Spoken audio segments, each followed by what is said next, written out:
기독교 고전 가운데 데이비드 브레이너드의 일기라는 제목의 책이 있습니다. 약 한 260년, 270년 정도 전의 사람인데, 이 데이비드 브레이너드는 무엇으로 유명하냐 하면 인디안 선교로 유명합니다.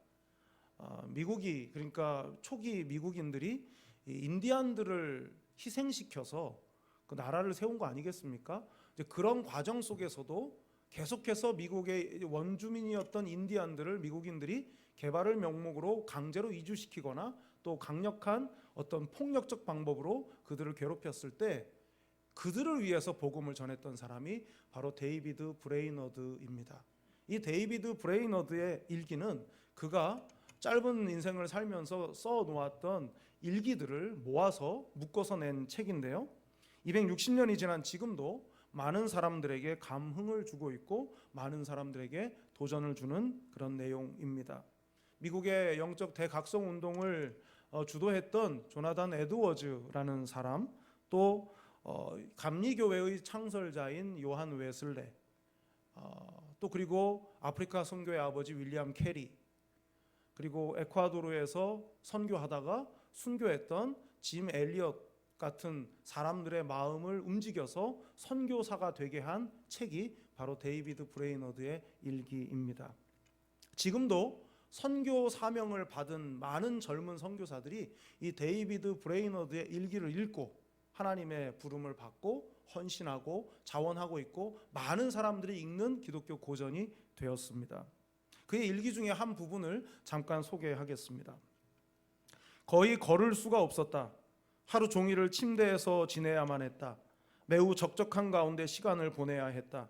기도도 묵상도 독서도 할 수 없었고 이 적막한 황무지에서는 함께 이야기를 나눌 사람조차 없었다. 어떤 선한 목적도 갖지 못한 채 아무 일도 할 수 없을 때는 이렇게도 시간이 부담스러운 것일까? 값진 시간을 이리도 무료하게 낭비하다니. 요즘 나의 임무는 아무리 작은 시간이라도 하나님을 위해 적절히 쓰이도록 스스로를 변혁시키는 것이다. 이것이 평소 추구해 오던 것과 지금 바꾸어지고 있는 것의 차이점이다.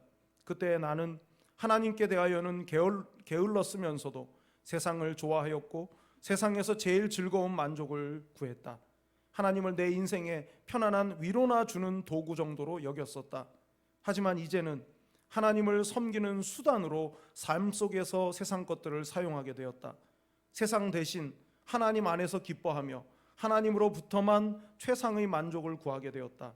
지난날에는 세상 것들이 나의 모든 것이었으나 이제 세상 것들은 나의 모든 것이 되시는 분께 인도하는 수단일 뿐이다. 데이비드 브레이너드는 21살에 예수님을 인격적으로 만나는 회심을 했고 24살에 헌신해서 귀한 사역을 감당하다가 29세의 나이에 하나님의 부르심을 받았습니다. 인디언들의 언어를 배우기 위해서 미국인이 인디언들과 함께 생활을 했고 그들의 언어를 공부하는 족족 그들에게 복음을 설명했습니다.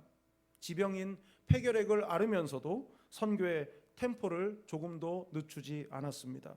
육체가 말할 수 없는 고통을 주는 상황에서도 인디안들을 전도하기 위해서 밀림을 떠나지 않고 온몸으로 그 고통을 받아냈습니다. 그것은 하나님께서 주신 열정 때문이었습니다.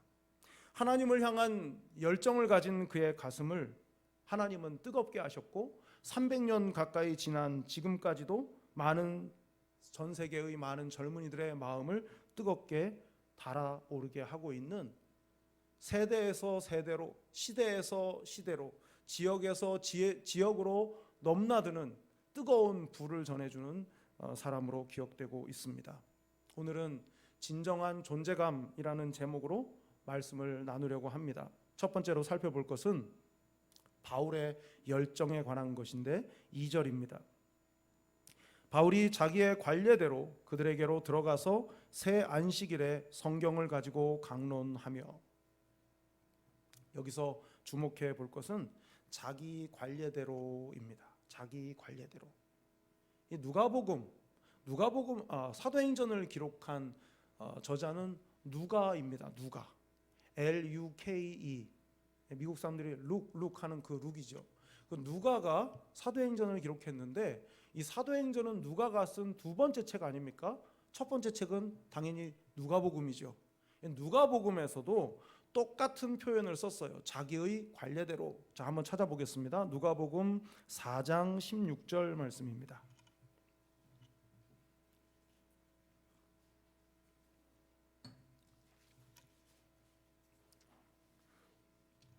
누가복음 4장 16절 말씀입니다. 예수께서 그 자라나신 곳 나사렛에 이르사 안식일에 늘 하시던 대로 회당에 들어가사 성경을 읽으려고 서심해. 좀 전에 읽었던 사도행전 17장 2절에 있는 자기의 관례대로라는 말은 원래 헬라어 원문에는 에토라는 말로 되어 있습니다. 에토. 이 에토라는 말의 의미는 뭐냐면 이 습관대로 늘 하던 나의 어떤 루틴대로 뭐 이제 그런 뜻이 되는 거죠. 근데 이제 누가가 먼저 쓴 누가복음에서 똑같은 단어 에토를 썼습니다. 누가요? 누가 그렇게 했다는 겁니까? 예수님이 안식일이 되어서 자신이 늘 행하던 대로 안식일에는 회당에 들어가서 말씀을 읽고 말씀을 선포하는 것. 예수님이 했던 늘 하시던 대로가 사도 바울이 데살로니가라고 하는 곳에 갔을 때에는 역시 똑같이 사도 바울도 자기가 늘 하던 대로 자기 관례대로 에토했다는 겁니다. 자기가 늘 하던 대로 회당에 들어가서 그곳에서 하나님의 말씀을 읽고 선포했다 하는 것이죠. 그러니까 의도를 가지고 누가는 바울이라는 사람의 모습과 예수님의 모습이 겹쳐 보이도록 그런 방식으로 기술을 한 거죠. 바울의 모습은 예수님을 닮아서 자신의 규례대로 자신의 관례대로 늘 하던 대로 하나님 앞에서 어찌어찌 했다. 이걸 말하고 싶은 것 아니겠습니까? 여러분, 그런데 중요한 사실은 이 때가 언제냐 하는 거죠. 시기가 언제였냐? 우리가 지난 주일날 말씀을 살펴봤지만 바울이 빌립보에서 죽도록 복음 전하는 일로 죽도록 얻어맞고 완전히 인사불성이 될 정도로 얻어맞고 옥에 갇혔다가 풀려나가지고 그가 빌립보 교회로 돌아가서 빌립보 교회 성도들하고 작별을 하고 빌립보를 떠난 거 아니겠습니까? 그럼 떠나서 어디에 와 있는 겁니까? 데살로니가. 지금도 그리스에 데살로니가 있잖아요. 예. 다 안 가봤구나. 예. 어쨌든 데살로니가가 지금도 있습니다. 그 데살로니가하고 빌립보의 거리는 약 56km 정도 됩니다. 그러면 빌립보로부터 데살로니가까지 빌립보에서 나오자마자 갔는데 학자들의 말에 의하면 그 거리면 교통수단이 없고 도로가 잘 되어 있지 않기 때문에 사흘 정도 걸리는 거리다 이렇게 말합니다. 당시에 도보로 이동하면 중간에 쉬어야 되고 또 하니까 그래서 사흘이 걸리는 거리다. 그럼 여러분 한번 상상해 보십시오. 사람이 죽도록 얻어맞고 풀려나자마자 사흘 길을 걸어간 겁니다. 안락하지 않은 길로, 편리하지 않은 길로 말이죠. 어떤 모습이었겠습니까? 거의 폐인의 모습, 거지의 모습, 거의 그런 모습으로 산을 넘어서 산맥을 통과해서 그렇게 이동했다는 뜻이 됩니다. 여기저기 욱신거리면서 아프지 않은 곳이 없었을 그런 몸으로 사흘 길을 걸어서 데살로니가에 도착한 바울 일행이 가장 먼저 한 일은 뭐냐? 자기 관례대로 회당에 들어가 하나님의 말씀을 읽고 가르쳤다는 겁니다. 저는 이 말씀을 보면서 와, 바울은 정말 지독한 사람이다. 패턴이 똑같잖아요. 바울은 어느 도시를 가든 회당을 먼저 들어가고 어느 도시를 가든 그 회당에서 전한 복음은 예수 그리스도가 하나님이시고 그가 죽으셨으나 다시 사셨다라는 부활의 메시지란 말이죠. 그러면 어김없이 그 설교를 들은 그 가르침을 들은 유대인들은 바울을 박해했습니다. 박해가 계속될 게 뻔해도 어디든 어떤 도시든 들어가면 먼저 회당부터 갔습니다. 이게 불꽃 같은 바울의 열정이죠. 바울의 그 뜨거운 그 열정입니다. 여러분, 열정은 곧 그 사람이에요. 열정과 그 사람은 따로가 아닙니다. 여러분 최근 여러분의 열정을 쏟고 있는 것이 무엇입니까? 그게 여러분인 겁니다. 여러분이 가장 많은 시간을 눈으로 쳐다보고 있는 그것이 여러분의 열정이고, 여러분의 마음을 가장 많이 채우고 있는 것이 여러분의 열정이며, 그 열정은 더도 덜도 없이 지금 여러분의 수준입니다. 데이비드 브레이너드가 가졌던 그 뜨거운 불이 누군가의 마음을 달아오르게 하고, 그렇게 달아올라진 그는 대륙을 넘어서 대양을 건너서 복음을 전하는 사람들로 바뀌었습니다. 그게 그 사람들인 겁니다. 바울이 그러했듯이. 열정을 말할 때 외골수라는 말로도 표현을 합니다. 사전적 의미로 외골수란 단 한 곳만으로 파고드는 사람 이렇게 되어 있더라고요. 하지만 전혀 타협을 모르고 앞뒤가 꽉 막히거나 한 사람을 말할 때 외골수라고 합니다. 그래서 외골수는 그야말로 왕따인데, 누가 왕따를 시킨 게 아니라 스스로 왕따의 길을 걸어가는 사람입니다. 그래서 그들은 산속 깊은 곳에 들어가서 사람들과 일체의 소통을 하지 않거나 하는 방식으로 자신들만의 삶을 살아갑니다. 자, 2절을 보면 바울이 어땠습니까? 자기의 관례대로 어떻게 했다고요? 그들에게로 들어갔다고요. 첩첩산중에 누구도 접근하기 어려운 곳에 홀로 자기의 동굴을 파고 사는 그런 외골수가 아니라 바울은 사람들 속으로 들어갔습니다. 불을 가지고 말이죠.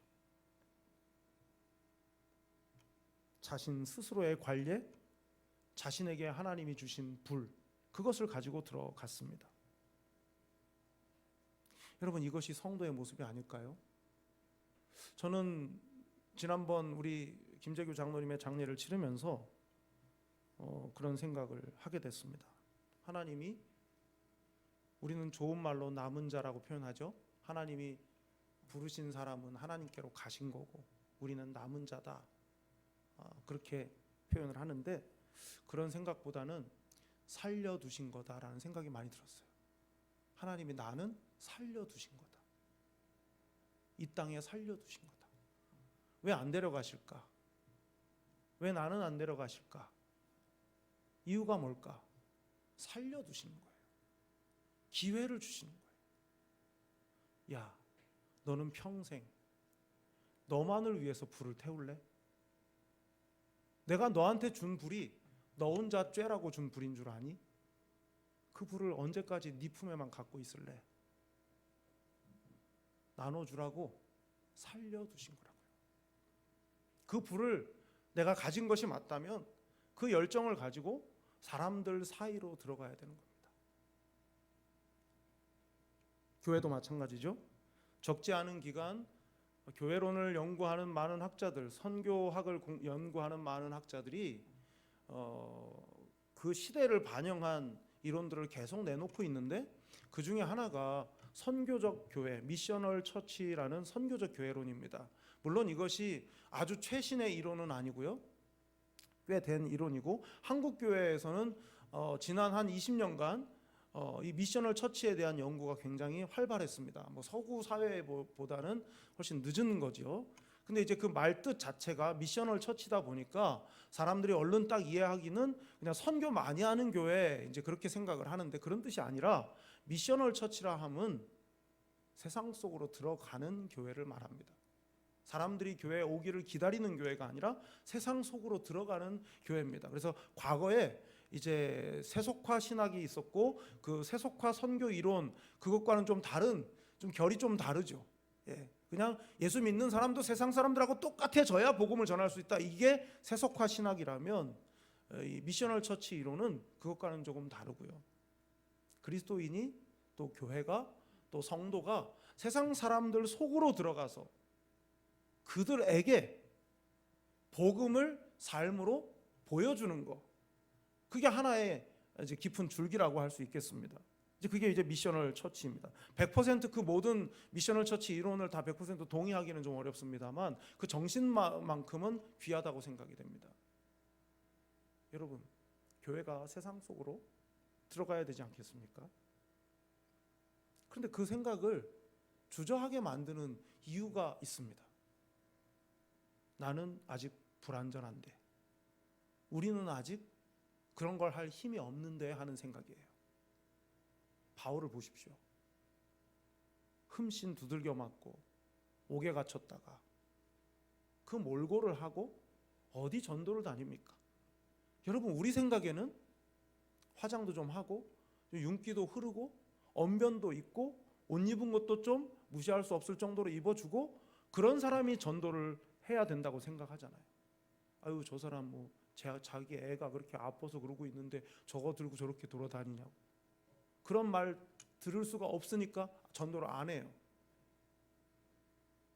한 사람을 빈자리에 앉혀놔야 되겠다 생각하니까 전도가 안 되는 거죠. 내가 만난 하나님을 내 인생에 내 거친 숨소리, 그 숨소리를 들으시고 나를 말없이 잡아주시고 내 인생의 위로가 되어주시고 소망해 주신 그 하나님이 내 삶을 이렇게 바꿨어요 라고 말할 게 없으니까 핑계를 대는 겁니다. 내가 주님을 만난 뜨거운 불을 가지지 못했으니까 자꾸만 내가 이렇게 살면서 무슨 사람들 앞에 전하면 무슨 효과가 있겠어, 이런 핑계를 대는 거예요. 사실은 불이 없거나 아니면 그 불을 경험해 보지 못한 거죠. 사실은. 여러분, 교회가 완전하고 흠이 없어서 세상으로 뛰어드는 게 아닙니다. 마치 오랜 세월 항해한 배처럼 여기저기 때운 자국들이 있습니다. 때운 자국이 있지만 항해를 계속할 수 있습니다. 문제될 게 없어요. 우리 인생에 여기저기 땜빵의 자국들이 있습니다.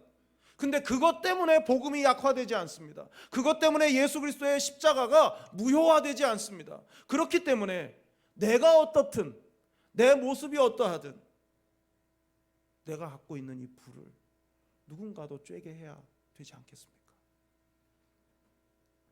장학 사업을 하고 이주민들을 위해서 봉사를 하고 지역을 위해서 헌신할 수 있다면 교회가 감당해야 되겠죠.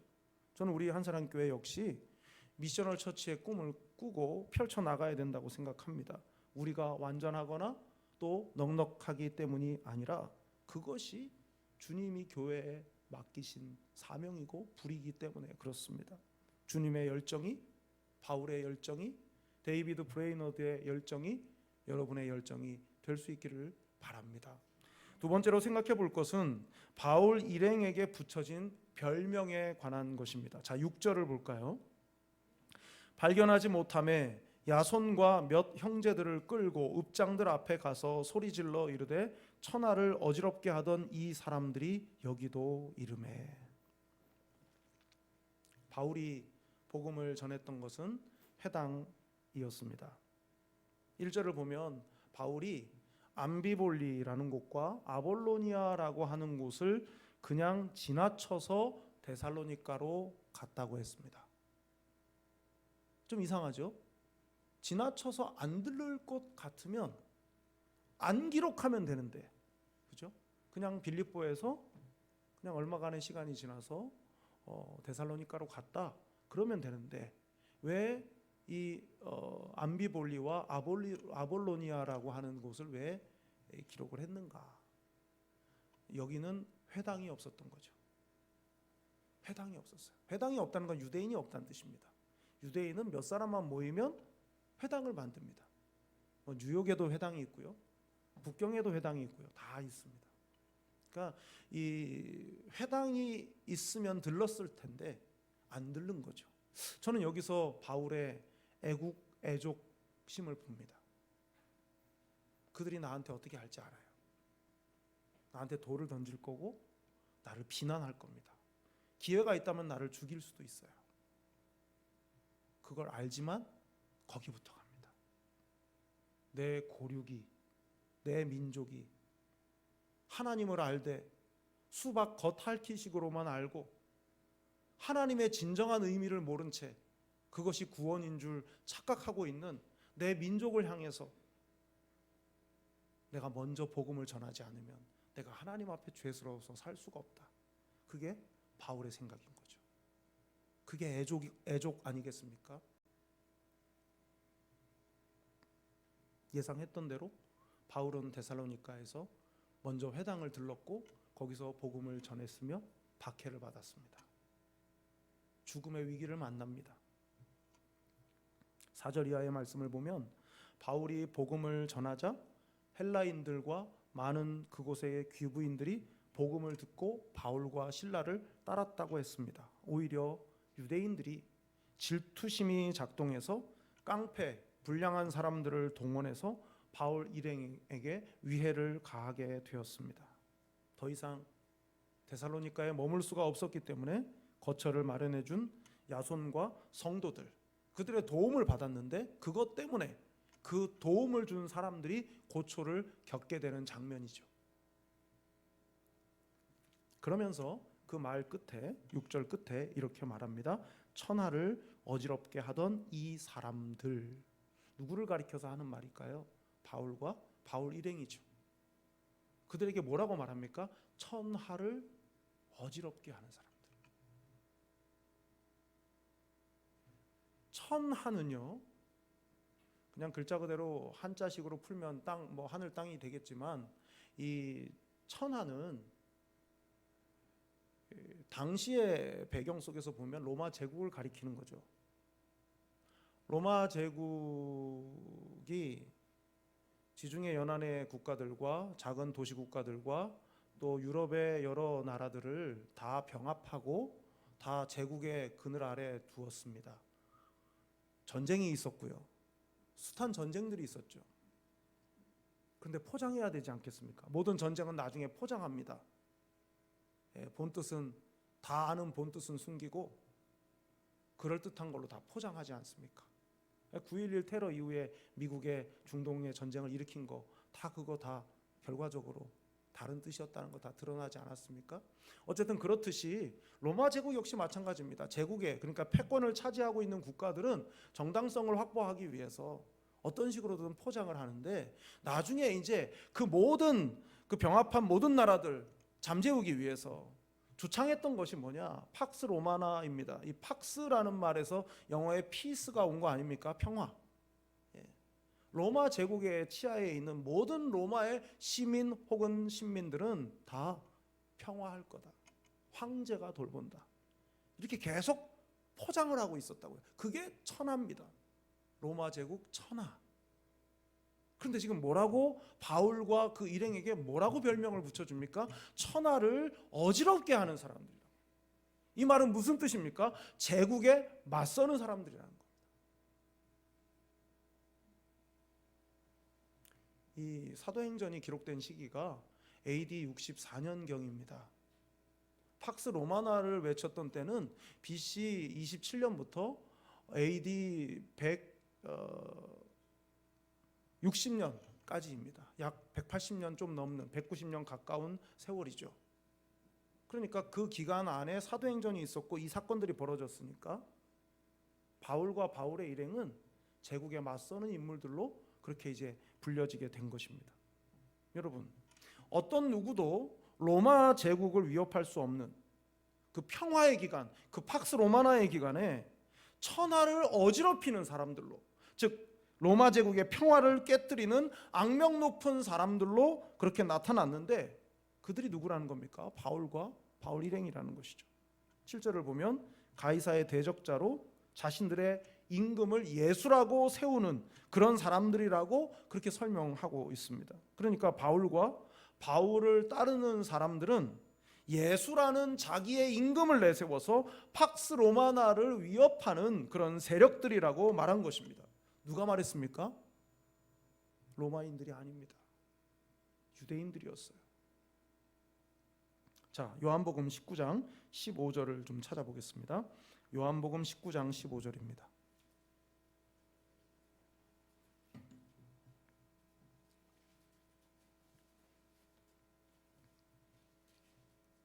요한복음 19장 15절, 그들이 소리 지르되 없이 하소서, 없이 하소서, 그를 십자가에 못 박게 하소서. 빌라도가 이르되 내가 너희 왕을 십자가에 못 박으랴? 대제사장들이 대답하되 가이사 외에는 우리에게 왕이 없나이다 하리. 예수님을 십자가에 못 박을 때도 로마 제국 치하에 있었는데, 예수님을 십자가에 못 박을 그때에 유대의 총독이었던 빌라도에게 예수님의 사형 선고를 청구하는 장면입니다. 누가? 유대인들이. 여러분, 이게 있을 수 있는 일입니까? 저는 몇 년 됐지만 이스라엘에 갔을 때 알고 간 내용이긴 합니다만 참 알고 봐도 참 이해가 안 되더라고요. 예수님을 안 믿어요, 이스라엘 사람들은. 그런데 곳곳마다 예배당이 세워져 있습니다. 그리고 예배당을 중심으로 상권이 형성되어 있습니다. 이스라엘 사람들이 그 어떤 나라보다 가장 먼저 코로나 백신을 맞고 미국하고 그 제약사들과 계약을 제일 먼저 하지 않았습니까? 그들이 그렇게 한 이유가 뭡니까? 외국인들 관광 성지순례 하는 사람들 전 세계에서 오게 만들려면 우리가 안전하다는 걸 보여줘야 되니까. 그렇게 해서 돈은 그렇게 벌어들이면서 자신들은 예수님을 안 믿습니다. 예수님을 십자가에 못 박고 예수님을 죽이고 그 덕에 사는 나라입니다. 외교 수완이 좋고 금융 계통에 있어서는 타의 추종을 불허할 정도로 탁월한 민족이기 때문에 미국의 많은 선거 자금이 유대인들의 호주머니에서 나오고 있습니다. 미국을 움직이는 건 이스라엘입니다. 그런데 그들은 예수님을 안 믿습니다. 저는 세상에 이런 아이러니는 없다고 생각합니다. 가이사 외에는 우리에게 왕이 없다? 유대인들의 고백이에요. 우리에게 가이사 말고는 왕이 없습니다. 요한복음 1장 11절을 보면 이렇게 기록합니다. 자기 땅에 오매 자기 백성이 영접하지 아니하였으나. 자신들의 구원을 위해 오신 메시아를 십자가에 죽이면서 한 말이 로마 황제 외에는 우리에게 왕이 없습니다. 오늘 본문을 보면 더 안타까운데, 이 본문의 배경이 데살로니가라는 도시 아닙니까? 더 정확히 말하면 데살로니가에 있는 회당이고, 좀 더 정확하게 말하면 데살로니가에 있는 회당에 있던 유대인들입니다. 안식일에 회당을 찾았던 그 유대인들이 바울과 실라를 그곳에 보낸 주님을 인정하지 않으면서 선교의 명령권자이신 예수님을 대적한 사건이 바로 오늘 본문이라 할 수 있습니다. 유대 땅에 오신 예수님께서는 유대뿐만 아니라 유럽에 흩어져 있는 유대인, 즉 디아스포라 유대인들에게도 구원을 베푸시기 위해서 하나님은 바울을 데살로니가로 보내셨던 것 아니겠습니까? 생각해 보면 하나님은 바울이 감당하기 힘든 고난을 겪더라도 바울을 통해서 내가 찾을 디아스포라 유대인, 나에게로 돌아올 유대인들을 위해서 내가 바울을 보내야 한다. 그게 하나님의 뜻인 줄을 바울이 아니까 하나님의 열정을 가진 바울은 그리했던 것입니다. 그래서 붙게 된 별명이 천하를 어지럽게 하는 사람들이라는 거겠죠. 저는 이것이 마땅히 감당해야 할 선교의 사명이지만 동시에 겪어내야만 하는 아픔이라고 생각합니다. 구원에 이르는 복음을 제시하지만 구원받지 못하는 어리석은 인간의 모습은 오히려 분노하고 그 마음이 더 어두워진다는 거죠. 복음을 안 받아들이는 것을 넘어서 전도자를 박해하고 괴롭힙니다. 도와주지 않는 정도가 아니라 방해합니다. 그래서 선교와 전도가 시작될 즈음에는 모든 지역이 동일한 몸살을 앓습니다. 복음을 전하는 자들이 그 땅에 피를 뿌리고 순교해서 교회가 세워집니다. 그러나 반대로도 생각해 봐야 합니다. 사람들이 분노를 쏟아내며 한 말이 있죠. 천하를 어지럽게 하던 이 사람들. 오늘 설교의 제목이 진정한 존재감입니다. 진정한 존재감. 진정한 존재감은 누구에게 있는가?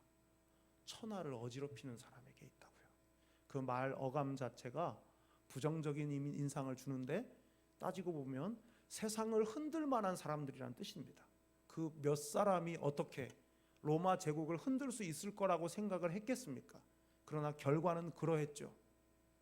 바울과 실라가 로마 제국 속에 여러 곳을 다니면서 끊임없이 복음을 전하면서 말씀을 들었던 예수를 믿게 됐던 사람들이 적어도 예수 믿는 사람한테 시집을 보내면 문제는 안 생기겠구나 라고 생각을 해서 시집을 가고 장가 가게 되면서 한 가정 한 가정 로마 제국의 높은 지위에 있는 사람들까지도 예수를 만나게 됐죠. 모르긴 몰라도 예수 믿는 처자는 순결해, 그런 생각을 하니까 장가 보냈었습니다.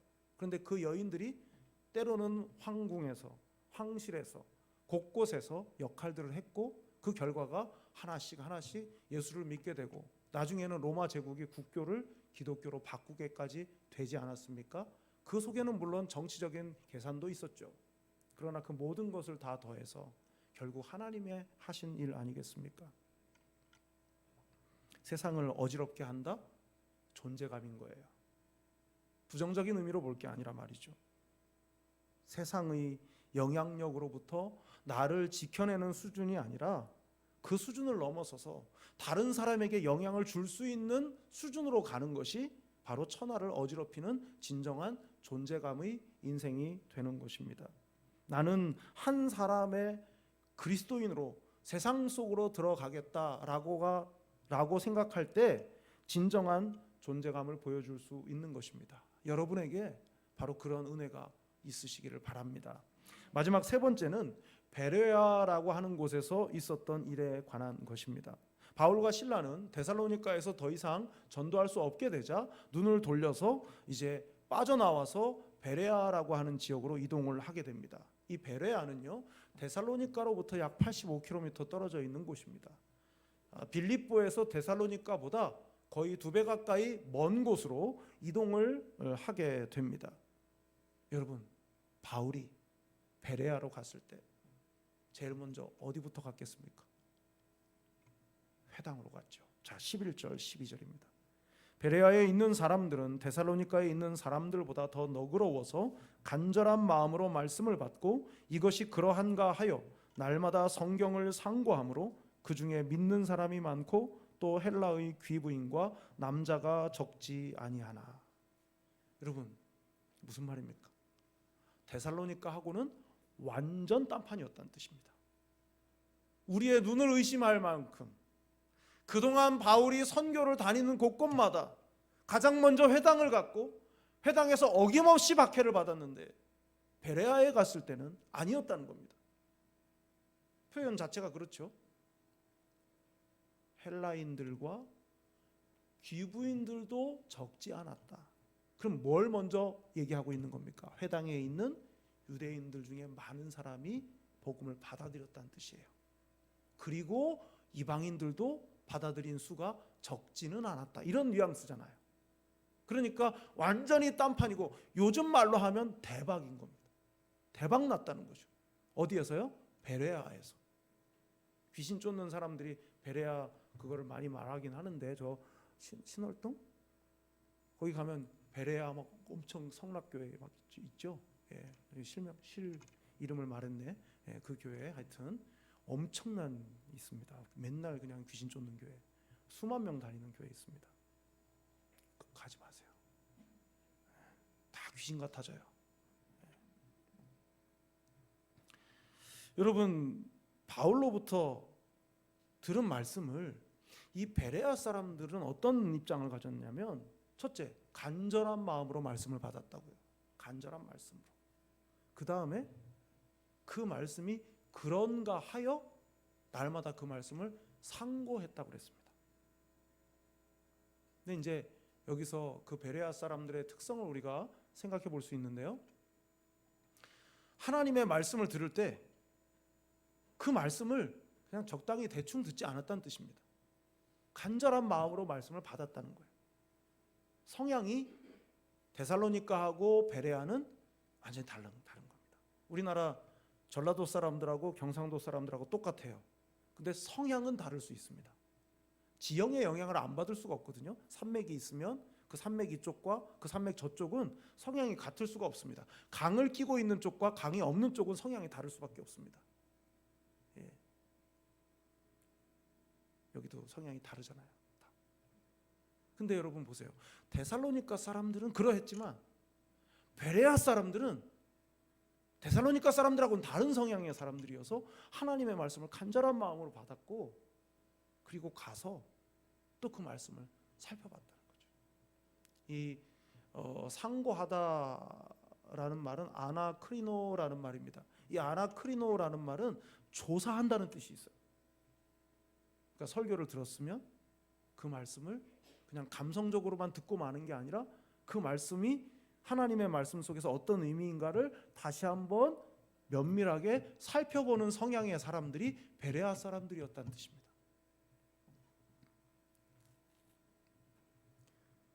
의심을 품고 성경을 읽는다는 그런 뜻이 아니라 좀 더 정확히 알기 위해서 자세히 살펴봤다 하는 뜻입니다. 그래서 그 결과가 뭡니까?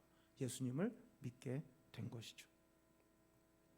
오래전에 누군가가 저한테 이제 표를 줘가지고 제 아내와 함께 이제 연극을 보러 간 적이 있습니다. 제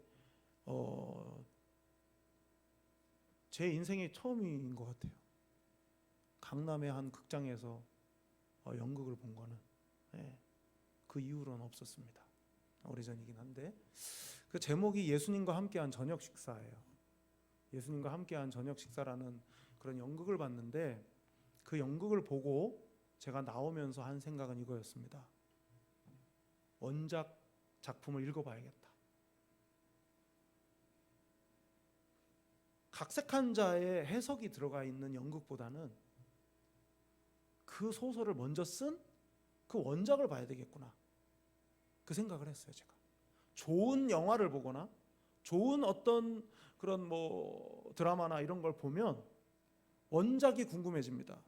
그 대목을 이걸 형상화해야 하니까 이런 식으로 표현했지만 글과 글 속에는 훨씬 더 많은 상상의 여지들이 있지 않습니까? 그래서 이제 그 원작을 보고 싶어지는 거예요. 여러분, 설교를 들으시고 설교자가 생각나면 들은 여러분이 잘못했거나 설교한 설교자가 잘못한 거예요. 설교를 들으시면 성경 말씀을 찾아보고 싶은 마음이 드는 설교, 이 설교가 좋은 설교입니다. 그래서 강제로 성경 읽으시라고 이 성경 구절 잘 안 띄워드리는 이유가 그런 거죠. 좀 한번 보라고, 귀로만 듣지 말고 한번 찾아보시라고. 설교를 듣고 나서 다 생각 안 나고 강렬한 인상을 남겨준 예화만 생각나요. 그러면 그 설교는 설교를 잘 못한 겁니다. 그래서 저는 제 개인적으로는 여러분이 들으시기엔 훨씬 딱딱하고 훨씬 더 어려울 수 있지만 그래서 예화를 가급적 안 하는 거예요. 예화는 들으면 감동이 되죠. 웃음도 나오기도 하고 눈물이 나기도 합니다. 그런데 자칫 잘못하면 그게 너무 강렬해서 말씀의 원뜻은 모르는 거예요. 그럼 모르는데 무슨 적용을 하겠습니까? 그래서 저의 설교에 대한 철학은 그렇다 보니 좀 주무시는 분들이 가끔 계신데 그것도 안식이라 생각하고 저는 뭐 그냥 그렇습니다. 바울은 자기 관례대로 열정을 불태우는 일을 중단 없이 감당했고요. 우리가 이제 그 대목을 생각해 보면 신앙생활도 그렇죠. 신앙생활을 하면 할수록 말씀을 더 알고 싶어지고 주님 곁에 가까이 가고 싶고 예수님을 그러기 위해서 알고 싶고 그래야 되는데, 바울이 복음을 전했던 이 베레아라고 하는 지역은 사람들이 그랬다는 뜻입니다. 알고 싶어졌다고. 내가 예수님을 알고 싶다. 내가 교회를 알고 싶다. 늘 관례대로 복음을 전할 수 있는 기회만 있으면 서슴지 않고 복음을 전했던 바울의 삶이 바로 그것을 가능하게 한 것입니다. 바울은 자기의 관례대로 행했던 사람이고요. 얻어맞는 거, 사람들의 미움을 받는 거, 사람들이 나한테 욕을 하는 거, 그건 내가 한 게 아니잖아요. 욕하고 때리는 건 그들이 하는 거잖아요. 그럼 그들은 그렇게 하라 하십시오. 내가 할 수 있는 거를 해야죠. 때렸어요, 욕했어요, 나한테 나쁜 애라고 했어요, 이러고만 평생을 살 거냐고요. 그들은 그러라 하시고 나의 관례대로 하나님이 내게 주신 불로 사람들 속으로 들어가서 당신이 오해하고 있는 예수는 이런 분이십니다, 당신이 만나지 못한 하나님은 이런 분이십니다 라고 여러분의 불을 그들에게 주어야 하지 않겠습니까? 바울은 다른 것은 남들이 원하는 대로 그 뜻대로 하게 했지만 복음을 전하는 것은 자기의 의지대로 했어요. 저는 이런 바울이 너무나 자랑스럽고 본받고 싶습니다. 저는 저의 길을 갈 겁니다. 저는 주님이 제게 분부하신 명령을 순종하는 일에 있어서는 한눈을 팔지 않을 겁니다. 그것 때문에 제가 무슨 고초를 겪거나 어려움을 만나도 그건 그들이 그렇게 하라 하고 나는 주님 주신 불 가지고 그냥 살려고 합니다. 여러분도 그러실 수 있기를 바랍니다. 그럴 때 천하를 흔드는 사람이구나,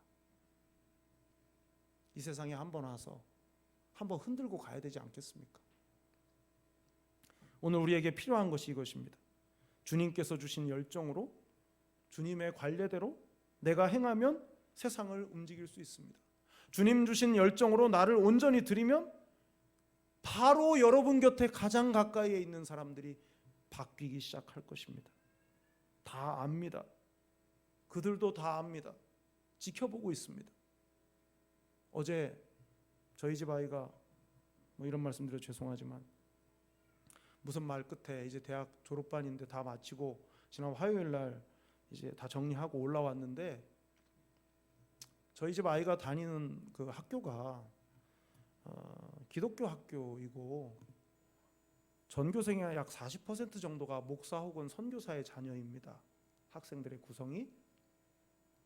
그런 저희 집 아이가 어떤 얘기를 하던 중에 아빠, 목사님 아들, 딸들 중에도 교회 안 나가는 애들이 있어요, 그러더라고요.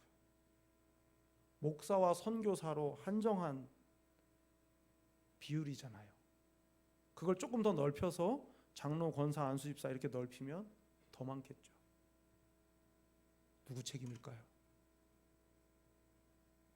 밥상머리에 앉아서 교회에 대해서 안 좋은 이야기를 하는 그 이야기를 들었던 자녀들인 거예요.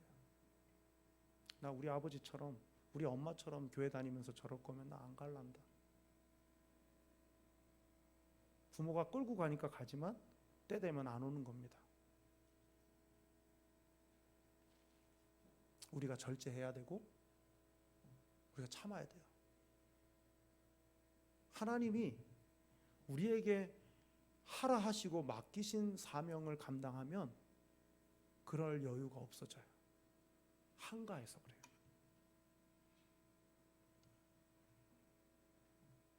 여러분이 바뀌면 가장 가까이에 있는 가족이 금방 압니다. 금방 영향받습니다. 여러분이 먼저 주님의 불을 꺼뜨리지 마시고 그 불을 옮길 수 있는, 세상을 흔드는 그런 영향력의 사람들이 되셔야 합니다.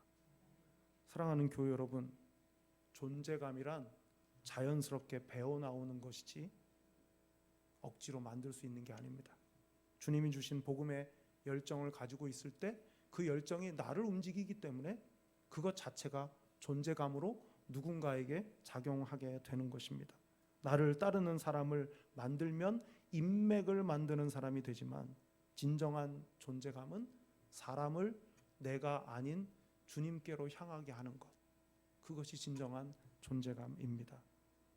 여러분에게 다른 사람들로 하여금 주님을 보게 하고 주님을 따라가게 만드는 진정한 존재감을, 영향력을 가지실 수 있기를